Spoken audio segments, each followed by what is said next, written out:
Oke, assalamualaikum warahmatullahi wabarakatuh. Perkenalkan, nama saya Syarif Diatullah dari kelas AVC 2. Dan di sini saya akan membicarakan tentang lingkungan. Pada saat ini banyak topik lingkungan hidup yang semakin sering muncul, terlebih lagi dalam agenda internasional. Berbicara mengenai lingkungan hidup berarti juga berbicara mengenai kehidupan manusia. Manusia dan lingkungan itu satu kesatuan yang tidak akan pernah bisa kita pisahkan.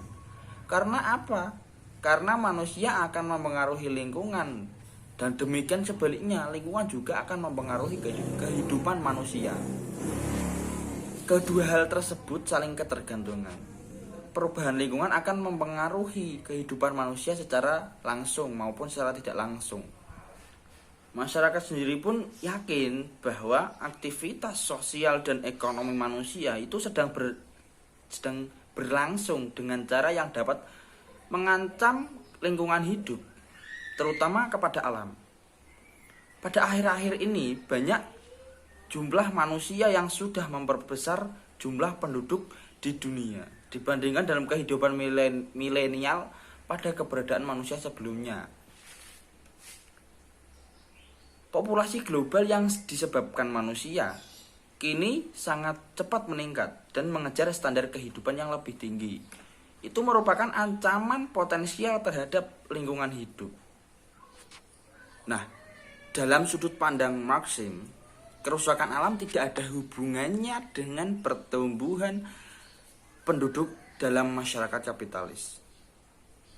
Dengan hal itu pun Karl Marx mengatakan bahwa kerusakan alam lebih disebabkan karena cara manusia yang berproduksi dalam sistem produksi kapitalisme, yang menempatkan alat produksi dimiliki oleh segelintir individu yang menjadikan nilai untung tersebut mengalir ke kantong para pemiliknya guna kepentingan mendapatkan nilai untung dirinya sendiri. Masyarakat kapitalis pun melakukan eksploitasi alam secara besar-besaran dan mengarahkan teknologi canggih guna mendapatkan sumber kekayaan alam baik yang ada di perut bumi maupun yang ada di permukaan bumi. Perilaku jahat tersebut semakin menjadi ketika mereka dihadapkan dengan persaingan antar kapitalis dan persaingan antar imperialis pada zaman kapitalisme. Semakin bertumbuhnya kapitalisme, maka semakin besar juga mereka melakukan tindakan yang dapat merusak alam.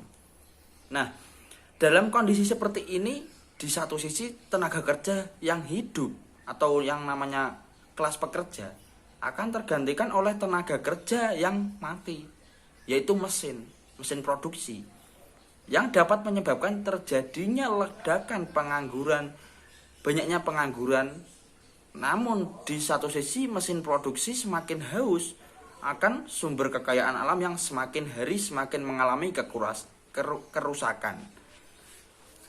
Kekayaan alam yang pada awalnya sangat melimpah dan lestari itu diambil dan dirusak oleh beberapa individu pemilik alat produksi tersebut. Bersamaan dengan hal itu pun kelas pekerja akan menjadi korban dari kerusakan alam yang disebabkan oleh sifat kebinatangan yang dimiliki sistem kapitalisme.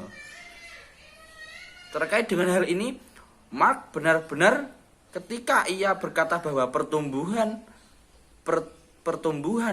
penduduk sangat terikat dengan bagaimana cara manusia itu berproduksi. Cara menghentikan kerusakan alam juga bukan dengan mempermasalahkan pertumbuhan penduduk, sebab itu hanya akan membuat masyarakat kapitalis yang akan berdalih kalau bukan merekalah yang menyebabkan terjadinya kerusakan alam. Mereka akan menuduh dengan berbagai macam manipulasi jikalau kelas pekerjalah yang telah mengakibatkan kerusakan alam, dikarenakan mereka yang banyak melahirkan generasi-generasi baru. Cara menghentikan kerusakan alam dapat dilakukan dengan mengelola alam secara terencana, merebut alat-alat produksi yang dimiliki dan dikuasai oleh masyarakat kapitalis, kemudian mengubahnya menjadi milik bersama, dan mendistribusikan hasil-hasil produksi kepada semua orang yang membutuhkan secara merata.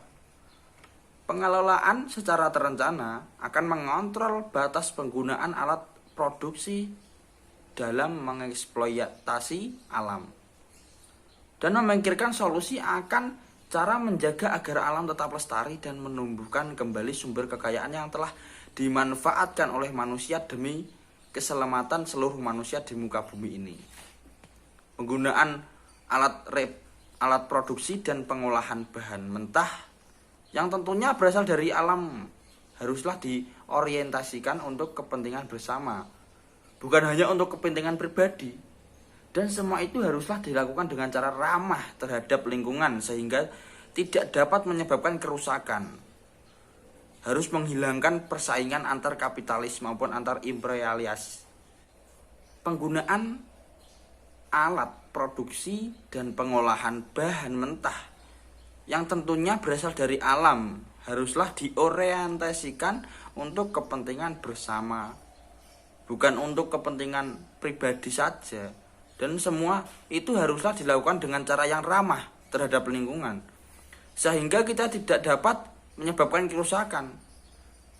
Harus menghilangkan persaingan antara kapitalis maupun antar imperialis yang berakhir pada perusakan alam. Oke, mungkin hanya itu saja yang bisa sampaikan dalam video ini. Kurang lebihnya mohon maaf. Wassalamualaikum warahmatullahi wabarakatuh.